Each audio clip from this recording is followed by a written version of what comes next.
അസ്സലാമലൈക്കും. ഇത്താത്തയാണേ. നമ്മളിൽ പലരും നിസ്കരിക്കാത്ത ആളുകളുണ്ട് അല്ലേ?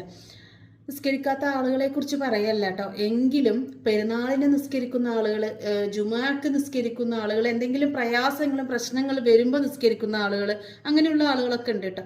പക്ഷേ അള്ളാഹു നിസ്കാരം വഴുകിപ്പിക്കുന്നവർ, അതായത് സമയത്തിൽ നിന്നും പിന്തിപ്പിക്കുന്നവരെ ഇഷ്ടപ്പെടുന്നില്ല. ആലോചിച്ച് നോക്കിയാൽ കലാ ആക്കുന്നവരെ, അതായത് അതിൻ്റെ സമയത്ത് നിർവഹിക്കാത്തവരെ ഇഷ്ടപ്പെടുന്നില്ല എന്നാണ്.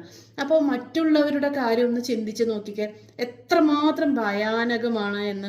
എന്നോടൊരു ഹൈന്ദവ സഹോദരി ചോദിച്ചു. എനിക്കറിയാവുന്നൊരു മുസ്ലിം സഹോദരി നിസ്കരിക്കുന്നില്ല, പക്ഷെ അവർ പറയുന്നത് അവരുടെ അസുഖങ്ങൾ, ചെറിയ ചെറിയ അസുഖങ്ങളും കാര്യങ്ങളൊക്കെ ഉണ്ട്, അപ്പോൾ അതും നിർബന്ധമില്ല എന്ന്. ഞാൻ പറഞ്ഞു ഒരിക്കലുമില്ല. റസൂൽ സല്ലല്ലാഹു അലൈഹി വസല്ലമ വേളയിലും നിസ്കാരത്തെ കുറിച്ചാണ് പറഞ്ഞിട്ടുള്ളത്. നിസ്കാരം എത്രമാത്രം നിർബന്ധമുള്ള കാര്യമാണ്. നമ്മളൊക്കെ നിസ്കാരത്തിൽ അപാകതകൾ വരുത്തിയ ആളുകളാണ്. അള്ളാഹു തആല നമുക്ക് പുറത്തു തരട്ടെ.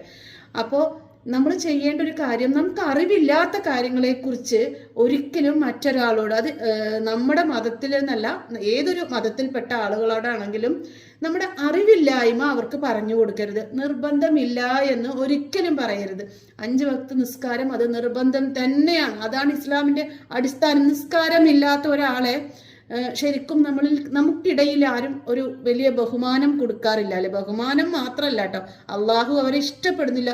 ഒരുപാട് നന്മകൾ ചെയ്തിട്ടും നിസ്കരിക്കാത്ത വ്യക്തിയാണെങ്കിൽ അത് പടച്ചോന് സ്വീകരിക്കോ എന്നുള്ളത് പോലും നമുക്കറിയില്ല. കാരണം അത് 7ാം ആകാശത്ത് എത്തില്ല എന്നുള്ളതാണ് പറയപ്പെടുന്നത്, നിസ്കാരം നിർവഹിക്കാത്ത ആളുകളുടെ നന്മകൾ. അതുകൊണ്ട് തന്നെ നിസ്കാരം നിർബന്ധമാണ്. അത് അത്രമാത്രം ബുദ്ധിമുട്ടുള്ളവർക്ക് ഇരുന്ന് നിസ്കരിക്കാൻ കഴിയാത്തവർക്ക് കടന്നുകൊണ്ട് നിസ്കരിക്കാം. കണ്ണുകൾ മാത്രം അനക്കിക്കൊണ്ട് പോലും നിസ്കരിക്കാം, നമുക്ക് ബുദ്ധി ഉണ്ടെങ്കിൽ. അപ്പൊ ദയവ് ചെയ്ത് അറിയാത്ത കാര്യങ്ങളെക്കുറിച്ച് ആരോടും തന്നെ പറഞ്ഞു കൊടുക്കരുത്.